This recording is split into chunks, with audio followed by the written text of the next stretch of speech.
This document was given to me by a source who didn't want to be named. The data in this spreadsheet reveals 57 colleges and universities with the highest student visa refusal rate. You can download it for free in the description of this video. As most of you want to move to Canada without any major problems, in this video I'll give you a simple analysis of this leaked file and talk about the new recognized institution model. Before we get to the eye-opening truth, it's important to understand how to read this document.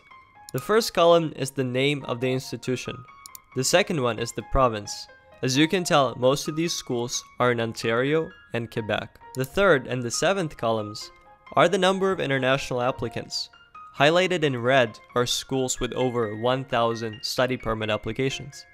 Columns 6 and 10 show the refusal rate in 2021 and 2022 respectively, which is the most important data that we'll look at.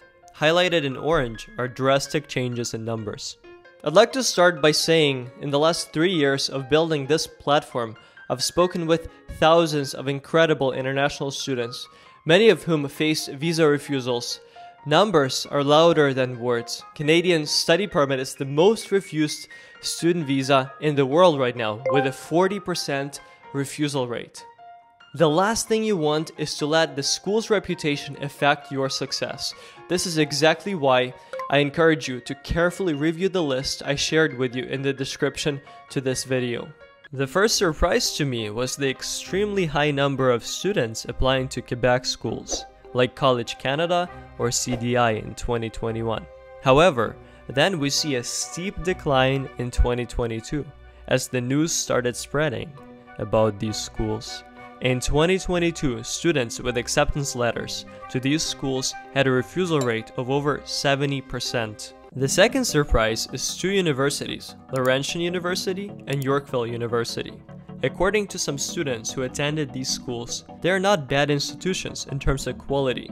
However, the 79% and the 71% visa refusals from these schools tell me something different. One striking contrast between these two is Laurentian is public while Yorkville is private.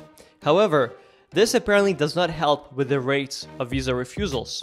Here's something unexpected. I'm surprised to see the College of the North Atlantic on the list. It's a good school in Newfoundland. Being probably one of the most affordable colleges in Canada, it attracts thousands of applicants every year.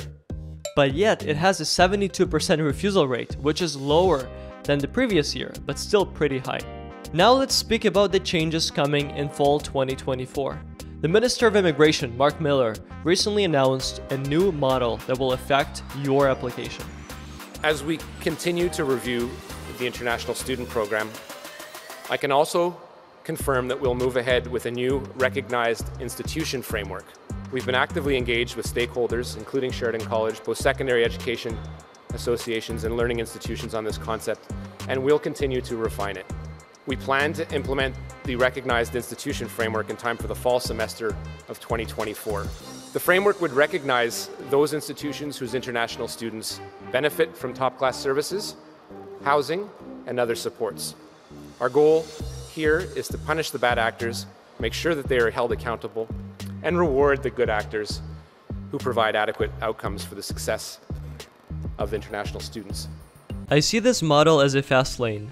Once the list of recognized institutions is out, securing a letter of acceptance from these schools will not only contribute to your visa approval rate, but accelerate the process. Make sure to subscribe not to miss when this comes into effect.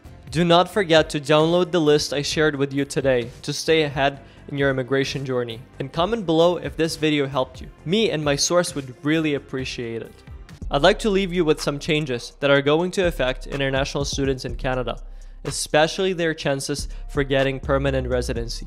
That being an international student or being a prospective international student isn't a guarantee of permanent residence or a guarantee of citizenship.